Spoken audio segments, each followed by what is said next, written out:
Lesson 4.7, the real number system. So we're going to review the real number system. Remember, real numbers are rational numbers, whole numbers, integers, natural numbers, and irrational numbers. And there's some examples there of the different kinds of the numbers that we have. So a quick review, we did talk about this, but an irrational number is a number that cannot be written as a fraction. So our rationals can be written as a fraction, our irrationals cannot. These are decimals that neither terminate nor repeat. So irrational numbers are decimals that do not repeat and do not terminate. The sets of rational numbers and irrational numbers together make up the set of real numbers. The diagram shows the relationship among the real numbers. So there they are, that's how it works. All right, name all sets of numbers to which each real number belongs. Write natural, whole, integer, rational, or irrational. So again, this is kind of review. So 21/7 we know reduces to 3. So we look at 3 and we say, okay, 3. Well, obviously it's natural because we count with 3. It is a whole number because we can have 3 wholes of something. So it's a whole. It is an integer. It is rational because it can be made into a fraction. Obviously, you can see from the previous 21/7, it is rational. And then, of course, we always say that it is real. So we would list everything that it belongs to. So you might have to simplify or reduce before you can do that. But make sure you write down all of the different things that it belongs to. Okay, the square root of 38. So we would need to take the square root of 38. So if I get into my calculator here.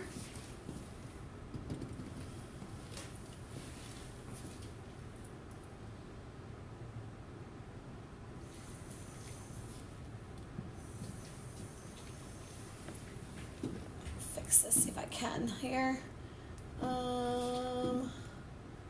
Oh, that's good. All right. So if I wanted to, so if I take second square root of 38, I end up with 6.164414003.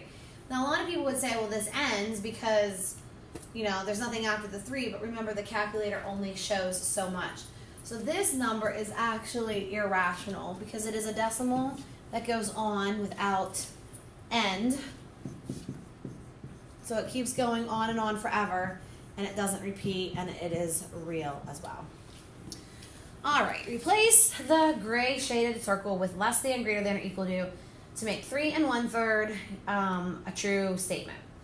So first we have to express each as a decimal. So 3 1/3 would be 3.333. It keeps going, going, and going. So there's a bunch of 3's there.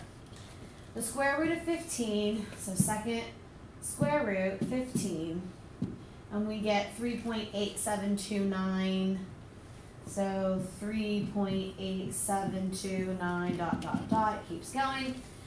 And then we compare. So we notice that the first numbers are 3's, so that doesn't help us. We go to the second digit, a 3 and an 8.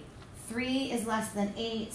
Therefore, we would say that 3 1/3 is less than the square root of 15. Now, ladies and gentlemen, please, on your homework, do not just write the less than or greater than symbol or equal to symbol. You must restate the problem.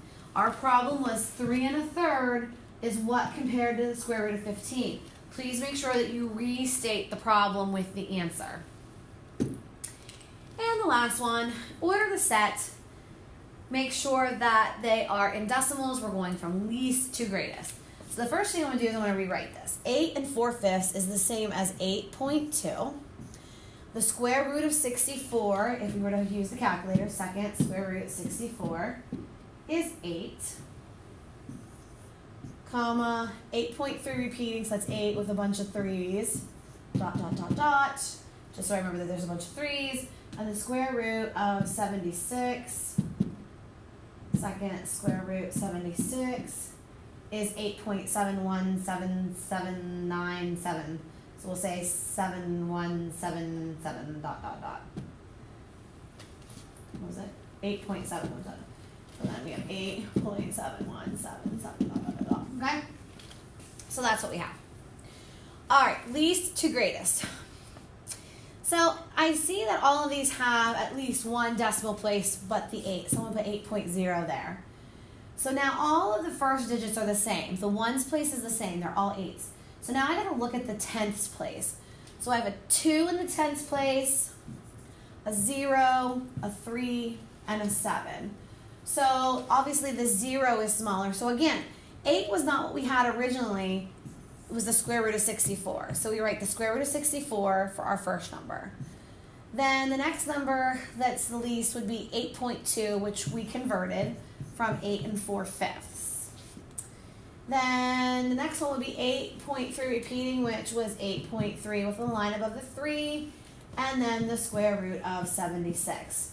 So remember, they have to go back to their original form when we're writing our final answer.